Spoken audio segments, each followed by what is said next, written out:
everyone, and welcome to Systemic Investment into Urban Nature and Biodiversity. I am excited to moderate this session. If you were at the plenary yesterday or the climate opening track, which I had the honor of moderating, I think there were a lot of big ideas swirling around about climate and nature and their interconnectedness and valuing nature and a lot of big ideas. So today we're going to dive, I think, a little bit more deeply into some of those issues, but also into some concrete solutions for deploying climate capital to nature and biodiversity, specifically in urban environments. The other issue is that when people talk about nature and biodiversity, it's most often in the context of vast rainforests or rural areas, but you don't hear that much discussion about how to do that in an urban environment. I live in Brooklyn, New York, and we have a lovely little rooftop garden, and I will tell you, we have a thriving ecosystem up there of nature, so I'm particularly interested in this topic. Okay, so with that, I'm just going to jump in here and introduce our panel. Okay, and I know I asked for 2-line bios, but they're all so interesting, I'm going to give a little fuller one. So I'll start with Martin Weinstein down at the end here. Martin is the founder and executive director of the Open Earth Foundation, which is a research and deployment nonprofit working on digital innovations and open collaborations around planetary scale projects. A couple of them are developing a global climate accounting system called Open Climate, and also supporting cities around the world with advanced data and AI tools for climate action planning. And I think we're going to talk more about City Catalyst later. Martin also founded and led the Yale Open Innovation Lab when he was a fellow at the Yale Center for Business and the Environment, and the am I saying that right? Center for Innovative Thinking at Yale, and also led the Solar Finance Program at the Digital Currency Initiative of the MIT Media Lab. And his PhD work was focused on applying systems thinking to the transformation of global energy business systems and innovative business models. So that's a mouthful, but very impressive. We could probably spend an hour on any one of those things. Oh, I should. Out of order a little bit. Anastasia Morogova-Millen brings 21 years of corporate banking experience and a lot of experience in the commercial real estate sector. She helped launch the first Canadian Schedule A bank, Impact Bank, which, it's a Canadian thing. We don't have them in the US, but I know Van City very well, Van City Community Investment Bank. And under that mandate, she oversaw $1.3 billion in a $1.3 billion existing real estate portfolio, and brought in $250 million in new loans to B Corps, social enterprises, and nonprofits. In her role as global director of capital investments at Dark Matter Labs, she focused on building new markets for a portfolio of civic infrastructure, including nature-based solutions, soil and biodiversity, and to reimagine the existing systems of capital formation, deployment, and value aggregation. So in October 2022, she founded Umbrella Solutions and also Danza Capital Innovation with the goal to develop and implement some of these innovative financial instruments that can help transition private and institutional capital at scale for societal challenges. And Jeremy, on my left, is with the Woodcock Foundation. Since 1999, Jeremy has been actively funding and co-creating initiatives to reconnect landscapes. We talked about some of your very interesting work in the Yellowstone to Yukon Conservation Initiative, and on the East Coast with Open Space Institute's Transborder Fund. So he is currently a trustee of the Woodcock Foundation since 2003 and developed the foundation's large landscape conservation program with a particular focus on the preservation of ecological connectivity between Canada and the US.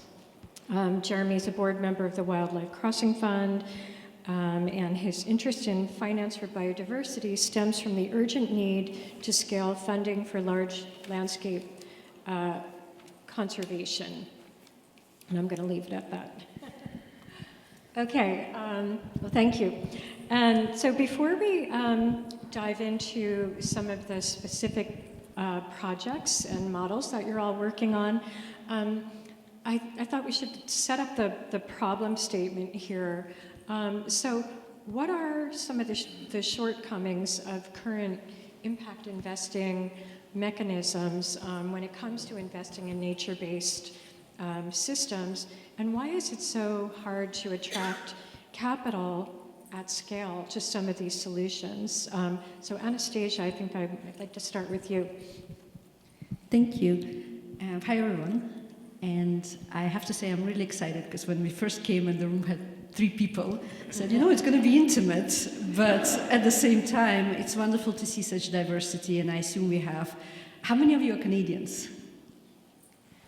So it's great because on one hand you'll know exactly what we're discussing, but at the same time it's wonderful to also see that there's interest from outside Canada, because clearly nature is everybody's problem and biodiversity is definitely everybody's problem. I think I saw 1 spider in this whole building, which means we're not doing so great on biodiversity.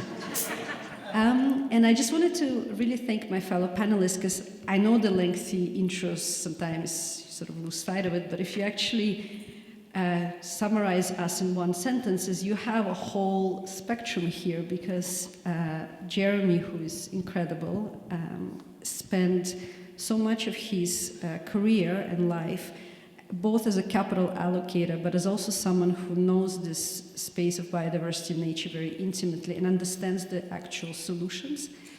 As you heard, I spent 21 years in the institutional capital side, so really looking how to allocate capital. So, you know, the side of the table, that's the privileged one, which I always remind myself, because now I'm on the side of the table that looks for capital, and I say this is why, you know, humility should probably be more present in the banks.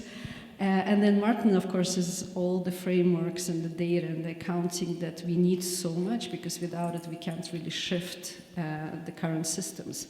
And so so thank you, Amy, and I also feel like each one of us will be able to add value to any question. And then perhaps actually before I dive into impact investing, and I know many of us are actual geeks or passionate about the capital and how to get money, I thought Jeremy, I'll pass to you to just say, you've spent such number of years really caring about nature needing to be the key asset, not the one of the asset classes, but the key asset in order to assure our collective survival. And what do you see as the biggest challenge of why are we struggling so much to allocate capital towards it? It works. Fantastic. Thank you, Anastasia, and good afternoon. Great question.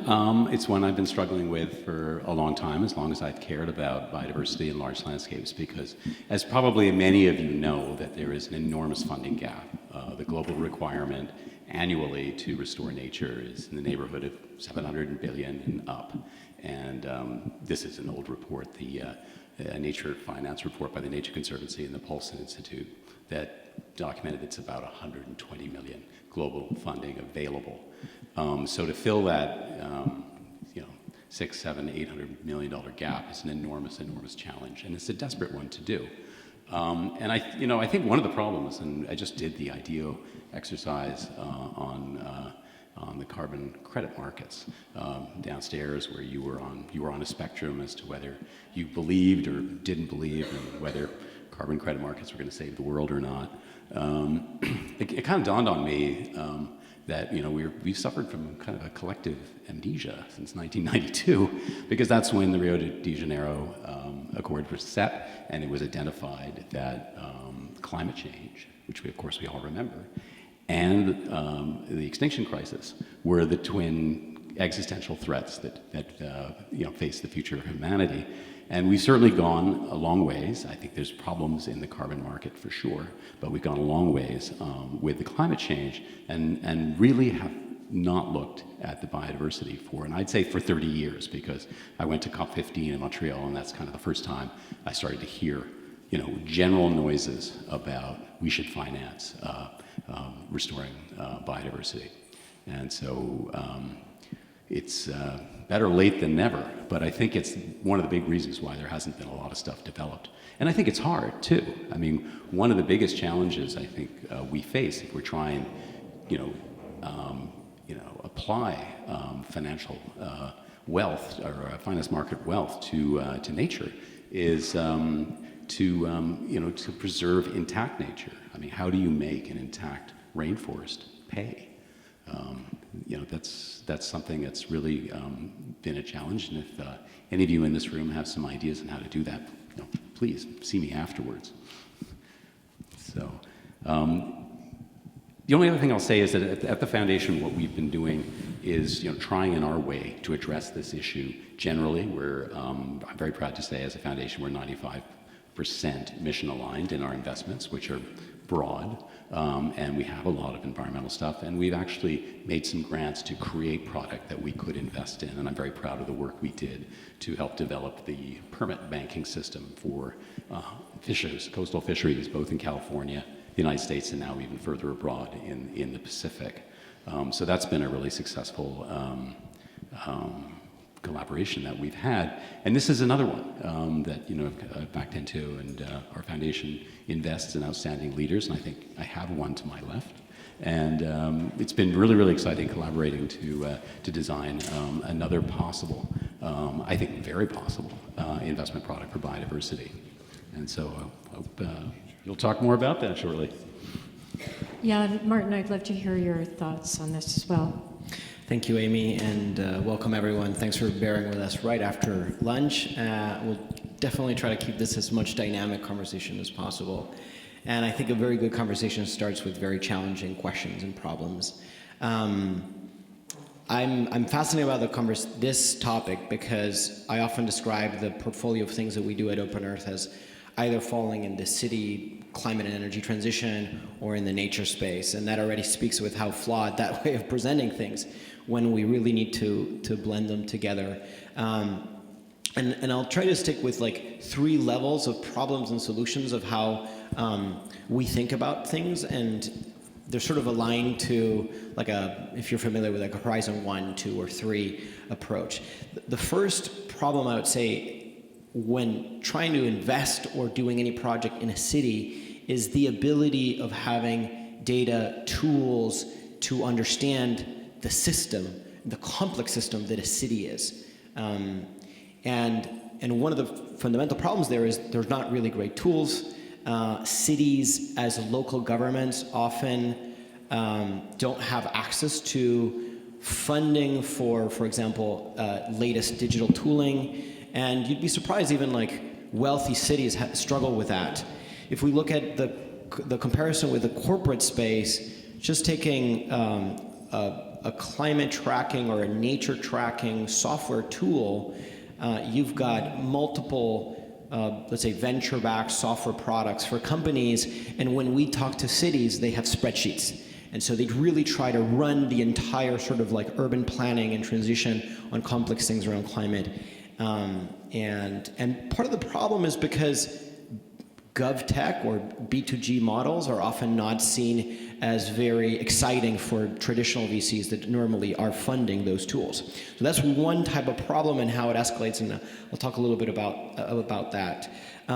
The second one is, okay, how do we think about the investment and how do we look at it, the investment of nature, climate, energy, community uplift in the context of the entire city? So an entire place-based systemic investment approach that fundamentally has to be multi-asset and that has to bring different forms of blended capital, because the projects that are needed for that transition might have very different profiles in risk and returns, right? So in that second part is, how do we think about that system for investment? And the third part is the problems around how do we tackle this from a paradigm standpoint? How do we think about investing in nature, or how do we think about investing in a city? And so that, to me, relies a lot more on how do we think about the assets, particularly in terms of nature, how we think about nature assets and how they need to evolve. If we think about a carbon credit as a form of an asset class,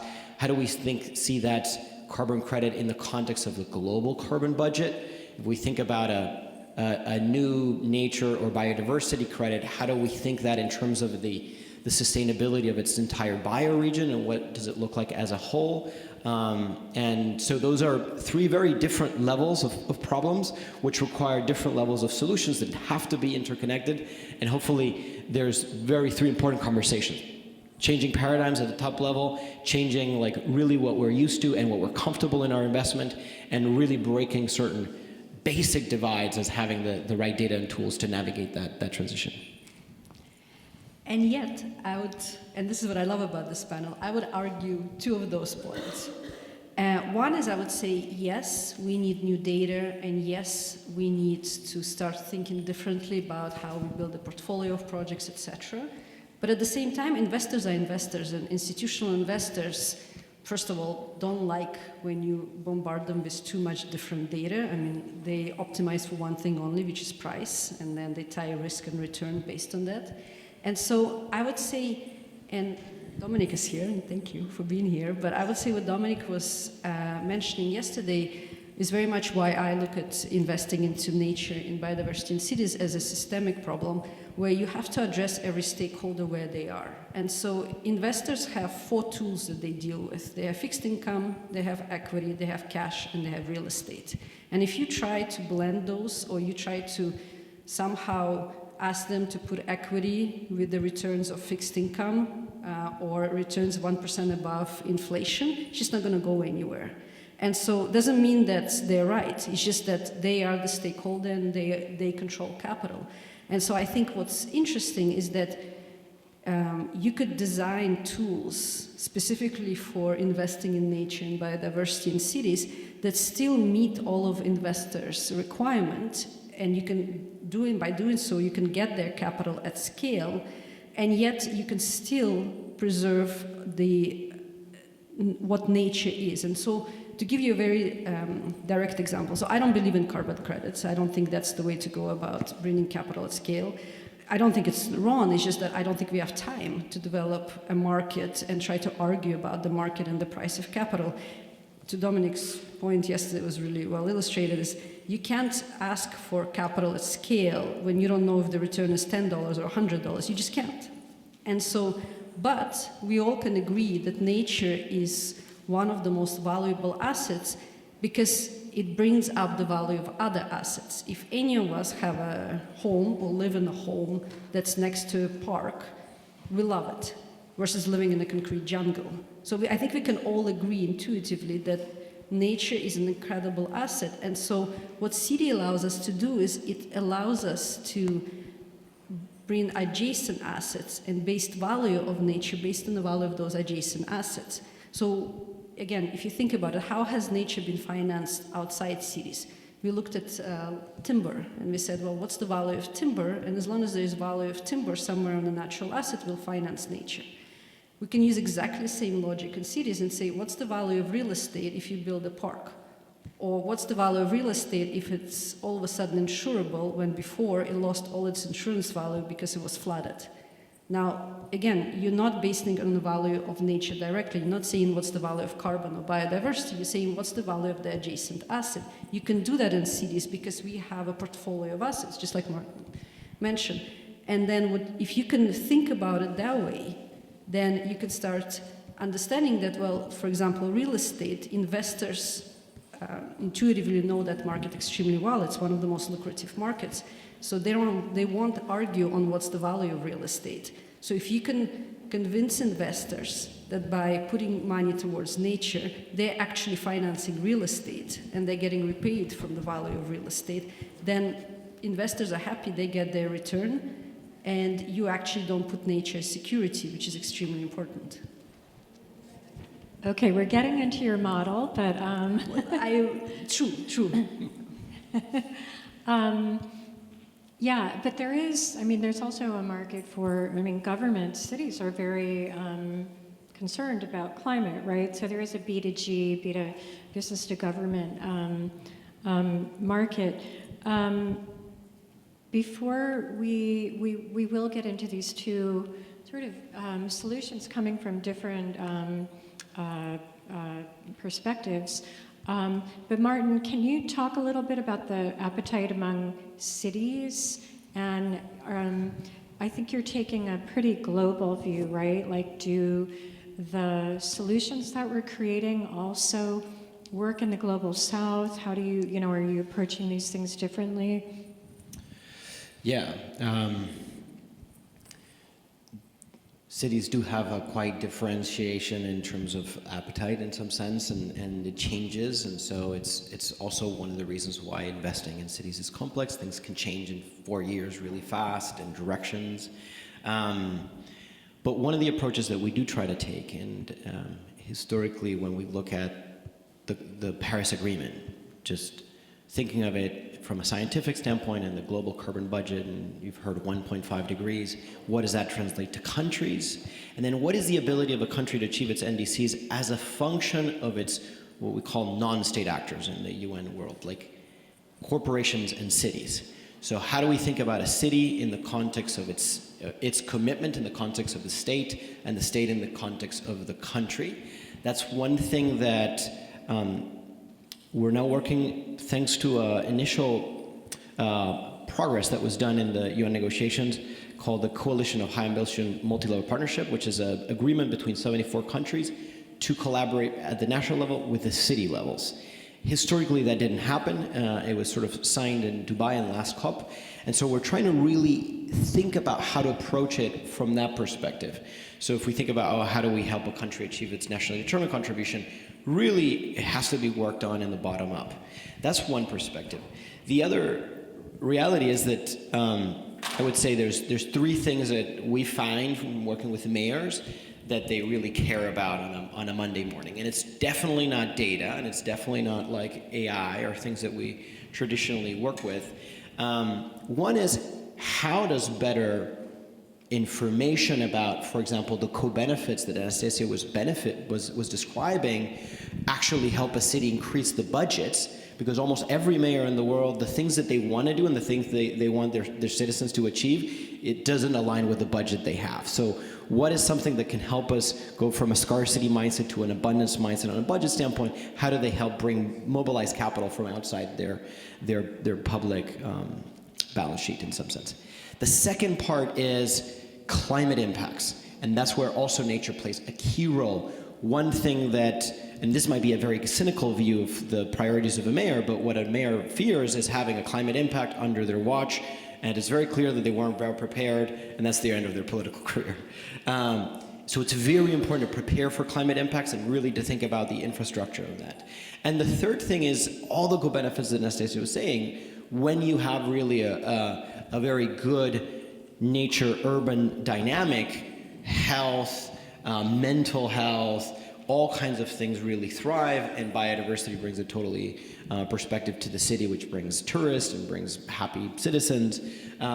So it's balancing those very specific proactive and reactive tensions at a mayor level with that probably bigger vision that I articulated on, like, how does this align with the climate pledge, or even with our biodiversity pledge.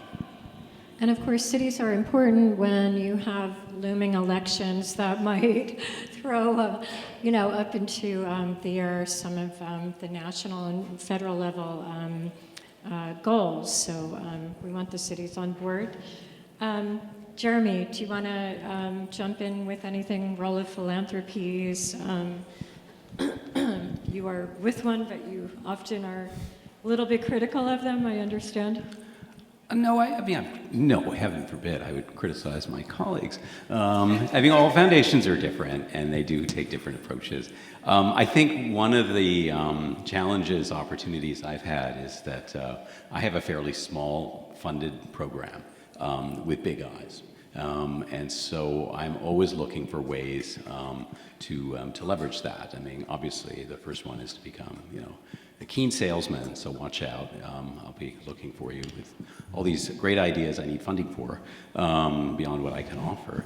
And the other is to try and figure out new and innovative ways in which to leverage what I'd like to do to achieve the goals of the program. And so you mentioned the wildlife crossing structure thing. That was an idea to try and engage a broader demographic in the question of wildlife crossings. Let's bring in the engineers, let's bring in the architects, let's try and figure out how we can take gray infrastructure and apply it to green infrastructure or blend it.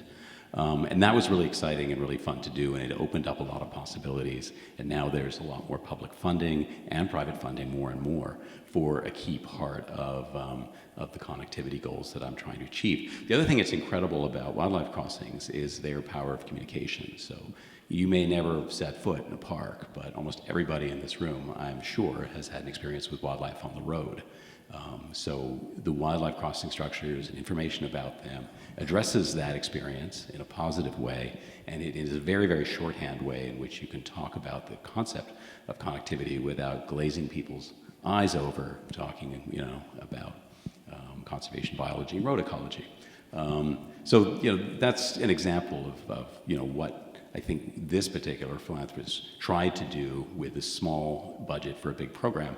And then the finance one is, the big prize. I mean, trying to develop a new product. And I don't think, we certainly invest and we certainly develop a lot of what people are more familiar with, like outcome-based bonds for biodiversity. And I think they have a really, really important place.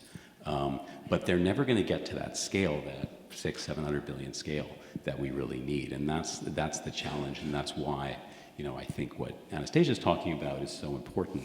And when your panel yesterday, it was Tommy Chi who said, I don't actually care if 90% of my investors buy my product because they want the return and they don't care about anything else to do with it. I know that part is there, and I made sure that it was in place before I put it up for sale. And so I think we're going to have to, in the biodiversity space, also go there. Not because it's going to achieve everything any more than I believe the carbon credit market is going to achieve all the solution, but it's a key part of it. So it's. Mm-hmm.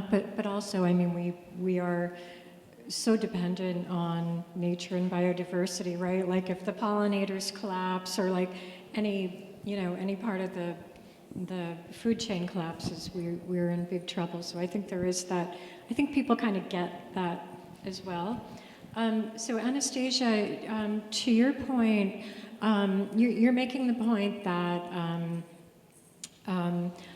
funding is often tight, like blended finance depends upon concessional this or concessional that to make it work. Let's jump into your civic infrastructure bond model, and we do have slides because we're going to go through some pretty interesting models. But do you want to just jump into that and walk people through the civic infrastructure bond and how that works? Sure, and even if we don't get slide, not sure, but to be honest, I could just talk in general, because I think most people here will understand a part of the problem wherever they sit in the space, whether they sit in the space from the point of view of the solution or point of view of the capital. We do have slides. Perfect. That's easy. So essentially, if we think about why capital has not come to nature and biodiversity in general, and why it hasn't come to nature and biodiversity in cities where we actually need it so badly. I mean, if you think of the one thing that can help face the climate crisis right now, it is nature. I mean, you would think that we would be pouring all our capital, trillions, into nature.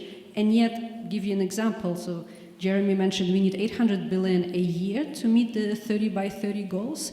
In Canada, over the last 10 years, we've done 40 million aggregate in blended finance. That's it, 40 million. And at the same time in Canada, and I think you're probably experiencing the same in the US, is we have affordability crisis. And so it means we're in this constant situation where we're choosing to put homes and not nature, because we have to deal with the issue at hand, and we choose to, even if whatever nature we do have, we tend to sacrifice it towards development. And so we're not only not moving towards 30 by 30, we are as far away from it as possible. But so the question is why? Why are investors not pulling money into this? And the reality is, and this is why this is a systemic problem, this is not an impact investing problem, this is not solely, this is not a blended finance. It cannot be tackled with just blended finance. And the truth is that capital markets work on certain parameters, and I'll get to that. But also, even if, let's say, we got 800 billion, let's say we have 800 billion, and we pour it into cities, the way our current mechanisms work, those 800 billion is going to generate tremendous private value that's going to sit in very specific hands. And the social unrest and the division that that will create is going to deplete nature completely. So it's not just a question of capital, which is why this is a system problem.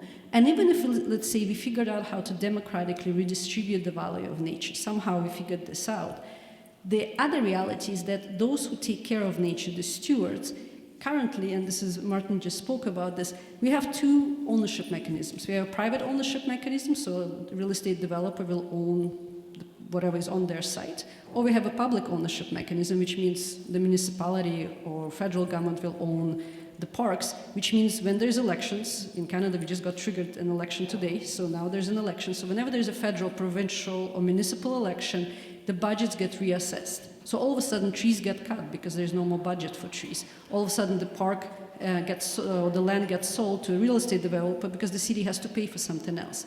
And so even if we solve the capital problem, even if we solve the democratic distribution of value problem, we still haven't solved the fact that who owns nature, who actually owns the asset, who gets to control it. And so then if we go to, so how do we start tackling this? And again, this is not just necessarily what I'm working on. I'm simply observing based on my experience. Why is it that capital hasn't come to this asset? And the truth is, if you think of any type of institutional decision maker, and I'm not talking about CEOs of pension funds, because you meet with the CEO of pension fund and they all love this. They all want to put money towards nature. You meet somebody whose wealth sits in the family office, they all want to put money towards nature. Now you meet with the credit department, and all of a sudden this comes up. And it's regardless of a type of bank, financial institution, pension fund. If you're going to put investor capital, you have to show how you're going to repay that capital in a way that actually aligns with the risk. So if you're going to ask for investor capital towards an asset that everybody sees as risky, and you're going to say, and I'll pay you 6%, that's a junk bond. It's not going to get 6%. 18% or 24% is more what's going to be asked. Now, if you cannot do that, you'll get 0.01% of their asset allocation. You're not going to get 800 billion. And then the truth is, even if you can service the interest on whatever money you are borrowing, you're going to have to return that money one day. And as we've just discussed, nature doesn't go up in value. The whole point is not to sell nature. So how are you going to repay it? And so because of that, investors just don't find a way to allocate any of their institutional capital. Instead, they'll put it into mining, or they'll put it towards industrial, agricultural, real estate. And then they'll put some CSR money towards a conservation project. And so just to quickly give a teaser of what I wanted then to do is I looked at all those system challenges and I said, well, we need capital, we need outcomes financing, we need conservation finance. But I also think we can bring institutional private capital to cities to liberate then philanthropic and public money towards conservation outside cities. But we have to do it differently. So Dominic yesterday, I love his Swiss army knife idea. So 4 tools. I think we should add a couple more tools. So this is products. So this is not trying to do a different fund. This is trying to say funds are funds. This is a product that a fund can use. And any fund, institutional fund, impact fund, doesn't matter. That's a product they can use to actually put money towards nature. And the first thing is what Amy was mentioning is we right now, when we think of nature and biodiversity, we actually don't split city nature and biodiversity and outside cities. But from an asset point of view, we should.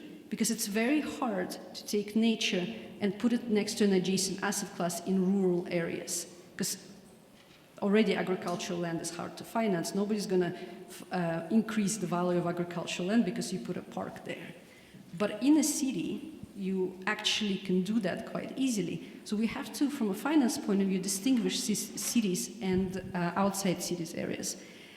We also, again, this whole idea of nature needs to pay for itself is so flawed because we're essentially going to then start arguing how much is this insect worth? How much is this wildflower worth? How much is this tree worth?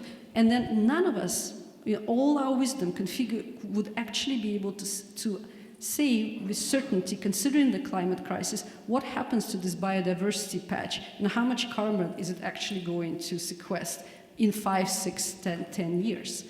And so instead, what we should be doing is saying, okay, let's focus on adjacent asset values.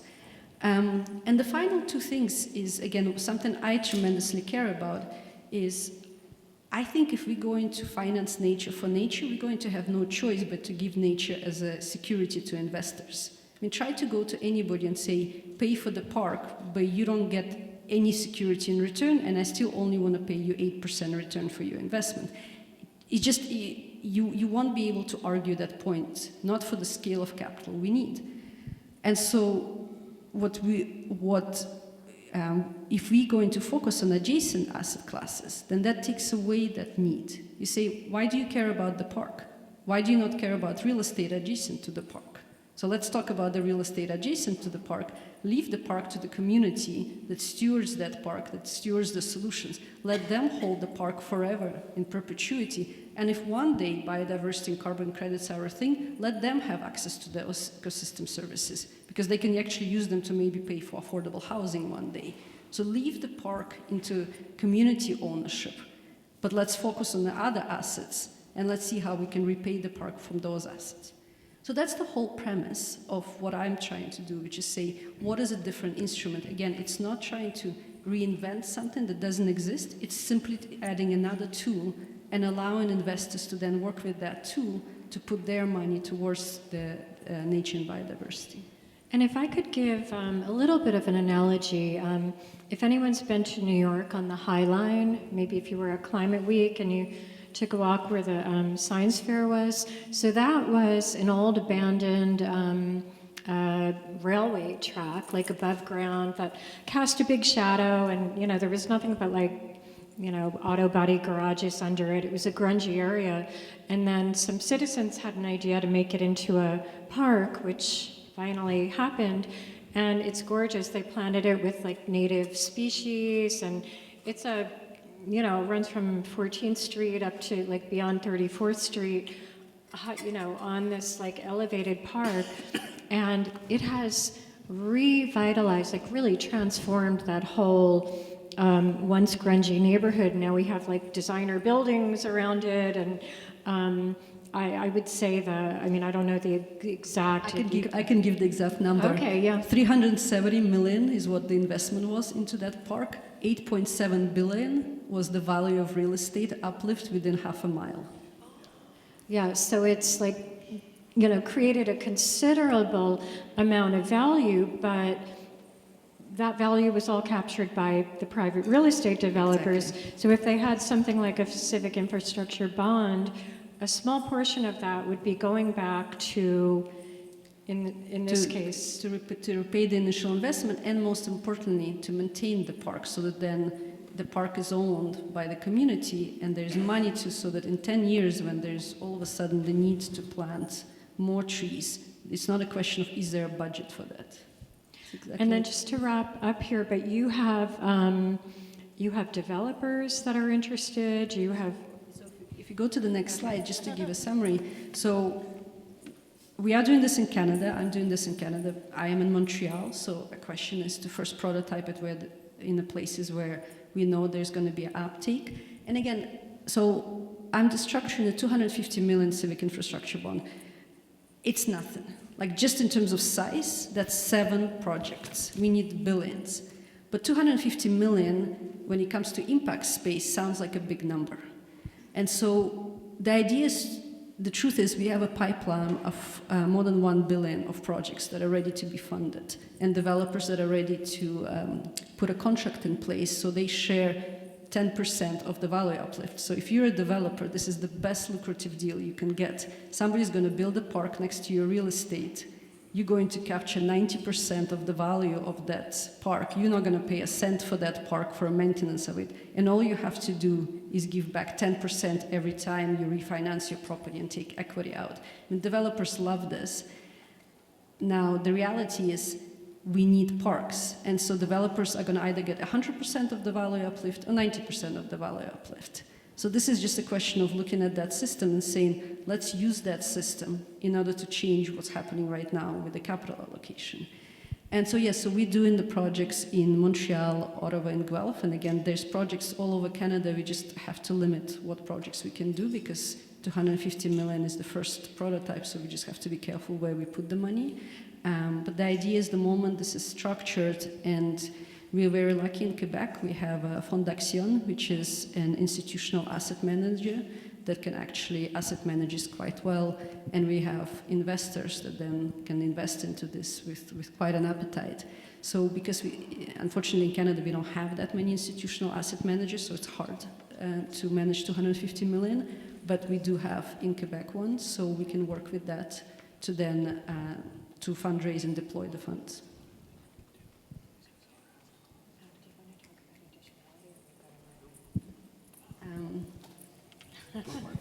Okay, yeah, and I want everybody to think about, like, if you have questions, do we have note cards for, okay, will be passed around, but please, if you have questions, write them down, they'll be passed up to me, and we'll make sure we can get to as many of them as we can. So much more to talk about with this, but let's give Martin an opportunity to go through the City Catalyst platform. I think your slides are teed up as well. Yeah, I might just do it by hand myself. But before I even dive into slides, because sometimes they could be a little bit confusing, I think some of the main points that I articulated before is how do we look at those 3 scales and what are solutions to those 3 problems that I mentioned. One, how do we equip the local governments with better data tool for planning complex things like achieving net zero, achieving nature positive state, achieving community uplift. 2, what are the more complex investment vehicles that we need to think and design to power those transitions? And 3, what are things that can really take us to some of those paradigm shifts? And I won't have slides, I think, on the 3rd one, but we do have a panel tomorrow, I think, on putting nature on the balance sheet. So I'll just quickly go through some of these slides and what we do, because they have a couple of builds. Okay, maybe Andres, you're doing great. I talked about a couple years ago, Open Earth started talking to cities in the context of their climate transition, and we learned a little bit what's there in terms of problem. If you are, let's say, the city of San Francisco, if you're the city of Bogota, or it doesn't matter where you're in the world, if you have a climate goal, you need to have first an understanding of where your greenhouse gas emissions are coming from and how do you track them. And so normally you start your climate journey of a city with your greenhouse gas inventory. And they struggle to put those together. As I said, for the most part, the standard is to use a spreadsheet, ask all the different departments of the city to send them the invoice for gas of this or what record they have. So it's really a hectic process. The second part is someone in the climate team, of the environment team in the city, learn how to do that, and then 3 years later they leave and the whole process starts again. And then the data that you get from the transportation department and the energy utility all comes in different flavors, so now you have to harmonize it in a national standard. So that was one of the main pain points that we saw, and it's like the boring first part of just understanding your baseline.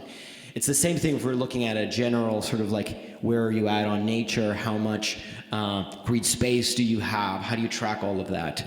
So the first thing we did to address the problem is to build a tool, but it's not really the first part of the problem. And then maybe you go to the next one. And so City Catalyst first, actually, I'm gonna just stand up real quick and I'm gonna walk through some of those. One of the things that we can do, which is the easy part, is build software. And so we focus on building open source data solutions. So we build a platform that sort of solves a little bit for that, takes a lot of the satellite imagery and satellite data that we have available, turns it into greenhouse gas data and gives it for cities to use, but also integrate their data and uses AI and other things to kind of harmonize the whole thing. So I would say that often these are the easiest things to do. This city, more than anywhere else in the world, has a great ability to make great digital products. Our goal was really to make local governments focus on the complex projects that need to be deployed, the siting and the permitting of those parks, rather than putting together the data. The second part of the problem of this, and I can articulate it, is no one's funding these tools for cities because, for the most part, cities are not considered great customers.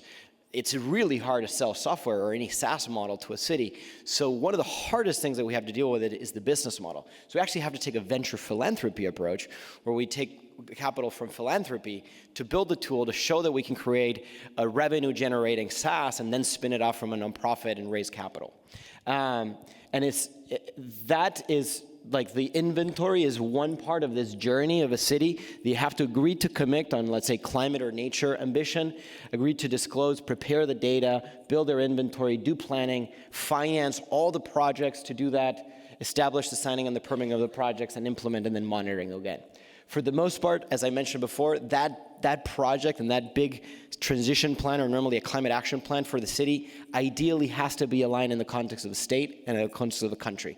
That often doesn't happen, and that's one of the things that we're trying to work on. So we focus on this part, and then there's a lot of tools that still need to be built to really empower local governments across the world to really do this at scale, to really be part of it. And so integrating tooling across that journey is one of the big parts. One of the things that's happening a lot in the US is better tooling for siting and permitting, because the permitting for, let's say, a renewable energy project, a new park, the county might have a different rule than the city, which has a different rule than the state. So there's a lot of things to navigate that. For the most part, private capital, things around project level, but without the local government really understanding what your project financed approach has to connect with that local government. So it's really this intersection that we're trying to also help empower. One of the first things we've done after the tool is we're working on a project across 50 cities in Brazil. And that, to us, brought a totally new dynamic to this. One thing is how to invest on cities, on nature in cities, but the other part is how do we use 50 cities to address the problem of large-scale deforestation in Brazil. So what are the dynamics that happen in the city that leads to that sort of agricultural frontier to the Amazon, and of course, the Amazon's gone and we're all sort of like in deep problem. So that's one of the things that we're currently working on, and there's way more challenges there. But the second part, now that's sort of like the first layer that I talked about, the tooling and better mechanisms for the urban transition to happen in a way that's systemic. The second thing is, let's take this brilliant vehicle for investing in nature as one of the things that once a city does their plan, they want to increase nature, but they also want to achieve decarbonization of their residential and their industrial sector, all kinds of things. So we published a framework called place-based transition funds. It's sort of like, how do you understand of a fund that invests on multiple asset classes, but all within the jurisdiction of the city. And so we're now working on a pilot this with a couple of cities where we do that full plan that's data-driven and turn that into the structure of a portfolio, source those projects. Now, each one of those projects have to have these investment vehicles. And we're really looking at how to use this as a way to say, okay, what does it cost to transition an entire city, multi-billion dollars, what does that look like in the structure of a fund? I'm done there with slides. There's an audience question for you, and we have 10 minutes for questions, so let's try and be kind of brief in answering them. But Martin, we've seen investors and governments at COP and in Cali, the COP16 Biodiversity Conference, publishing biodiversity metrics. What's your hot take on what you're seeing? Publishing biodiversity metrics in terms of, maybe I missed the context of goals or. And I've been hard to keep up with Cali, but they're publishing biodiversity metrics. Mm-hmm. What are you? Who asked the question? Do you want to elaborate on? I think whatever biodiversity metrics we see is going to be scary because it's probably going to have great news for us, really bad news. I would just at least tackle this from the third layer that I didn't really speak about, which is the paradigm shift of how do we think about nature in the first place. We often think about investing in nature, but we are nature, so we're not really separate from it, right? So how do we really change that perspective? It's this really tension between how do we invest in biodiversity as something that's outside, as something that's external, to really understand it from a whole system perspective. And it's hard because, and I think Anastasia, you were initially sort of like bringing in like, how do I explain what I'm saying to a traditional investor?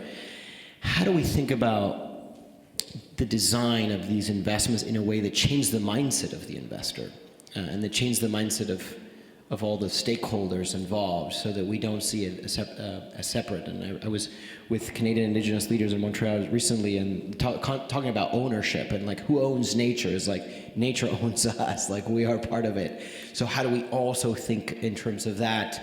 And yeah, I think fundamentally those are very important conversations that they need to have throughout the whole process. Whatever metric it says, it's what does it fundamentally mean in the context of the resilience of the planet, which requires that biodiversity. Okay, great. And we've got a number of questions here about the civic infrastructure bond. So all sort of related. One, Anastasia is saying that, you know, if we're solving a collective action problem that developers, you know, cannot or will not solve on their own, why is it only worth 10%? You know, wouldn't some developers be willing to pay more than that? And I think this question, and Martin, your point, I mean, it goes to the heart of where we're at, right? If we had more time, then we could all have this collective philosophical discussions about whose mindset we should be changing, who is right, who is wrong, who caused this.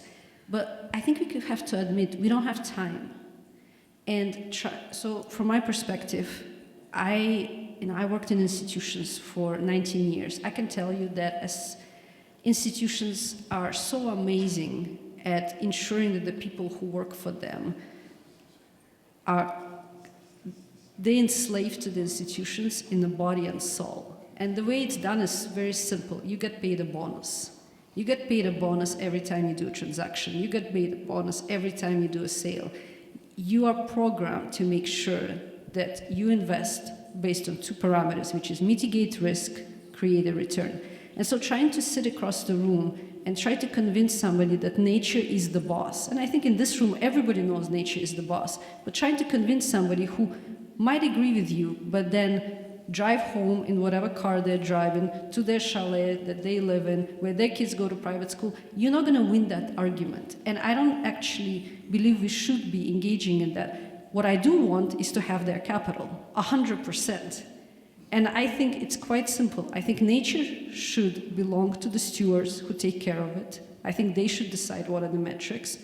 And I think investors should get the return they need to get, and the return for that shouldn't come from nature, it should come from real estate developers. Both are extractors, so one extractor should pay for the other extractor. And as long as we do that, we don't have to engage in the philosophical part, which again, I just don't think we have the time to engage in that. And then to your question of 10%, I'll be honest with you, it's a bit like Monopoly game. It's a question of gambling. How much can you push without the other party walking away? The developers don't have to do it. And again, I could sit across the developers, and I worked for developers for decades. I could sit with them and try to convince them why they shouldn't do what they do. But they got into that game because they wanted to take the risks and make a return. And they've done a good job at that. So I don't think I'll or anybody else will be in a position to convince them otherwise. But if they could, so there's highline 8.7 billion in value. If we could get 10% of that every 3 years, we have plenty of capital to pay for biodiversity and nature. That's all I care about. And as long as we do that, we might be able by 2030 get somewhere close to that 30% goal. After that, maybe we could get more than 10%. But at this point, I know that the 10%, we can get it. Developers see that as such a gamble that they're more than happy to sign that permanent covenant. And that permanent covenant allows the investors right away to allocate capital at 8%. Okay, and I want to get to the last couple. They're related. Asking about, we're talking about parks and rooftops, but how does the bond serve biodiversity and species habitat? Also related to that. And then how do you think about shifting beyond cities, so like green belts or, sort of expanding that city focus to like a broader area? Can I take it? Yeah, thanks. I'm very impatient for that, of course. I mean, Mr. Large Landscape is going, cities are great, but let's get it out into the landscape at scale, as much as let's get the money up to scale. And it is a challenge because of the relationship with real estate. Not an impossible one. There's interesting examples. I recently, well, not so recently, but there was an article, I think last year, on the real estate frenzy that's happening in Chile as a consequence of the Ruta de Parques development or establishment of, I think, 11 new national parks in the country through, some American philanthropy and the Chilean government. It's just, caused a frenzy of development for, tourism and the quality of life that people imagine they'll have living next to these national parks. So I think, Anastasia has a conversation coming up with Parks Canada.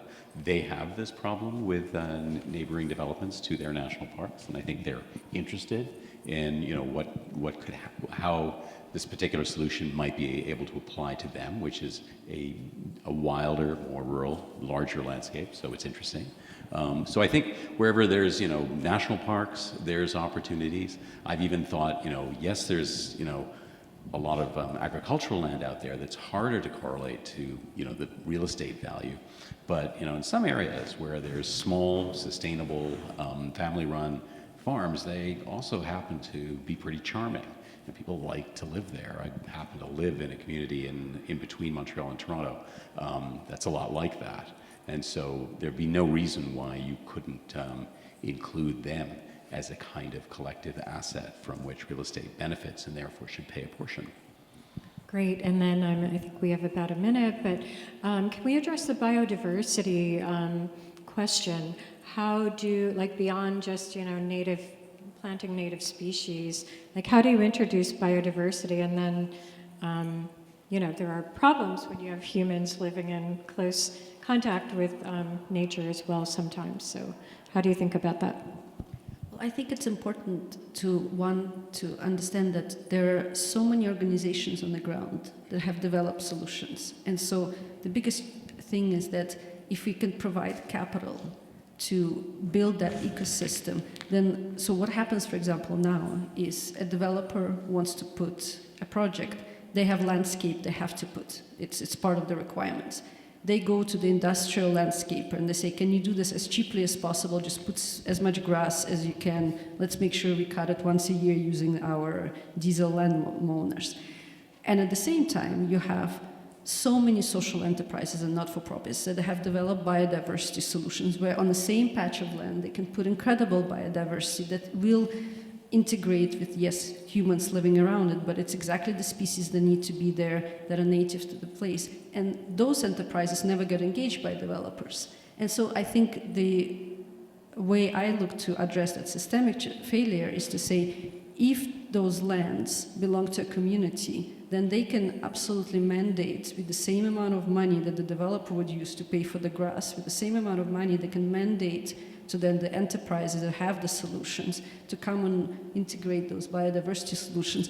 And cities are actually very interested, and they've done so much analysis and reporting to say, here's a biodiversity corridors, here's a water corridors. It's just that nobody looks at those reports, but you actually, if you can continue measuring and saying, has this increased the biodiversity, then cities are more than interested to collaborate and gather that data. So I think the question is, if capital flows, the solutions are out there. Again, I don't think it's a problem of pipeline. I don't think it's a problem. It's literally a question of how do you get 800 billion to be integrated into cities for nature, and how to make sure that nature belongs to the community. Great. Oh, do you want to? Yeah, if I could add, I think you're not going to achieve full biodiversity goals by restoring nature to cities. That's absolutely true. But that is where most people live. And a little bit like the way I said that particularly overpasses, when I talk about wildlife crossing systems, can encapsulate and communicate the issue of biodiversity and the issue of connectivity for the preservation of biodiversity. Addressing city parks, addressing biodiversity in parks, really addresses the people that live there, and that's most of us. And that's a really, really critical part of building political support and awareness for biodiversity on a much larger scale. But I would argue, again, for the pollinators, like we plant, particular plants that they love, and we get a lot of bees, and same thing with the butterflies, like, and they're stopping over, and they need those little spots, and even the little postage stamp garden that we have, is helpful, I think. Yeah, and if any of you guys plan to go to Toronto, the #1 tourist destination should be the mouth of the Don River, which is being renaturalized right now for $1 billion. And the restoration and the ecology that will come with it will be fantastic on an urban scale. It's really extraordinary to see. And this is the kind of thing that this financial instrument can enable all over the place. So that's really exciting.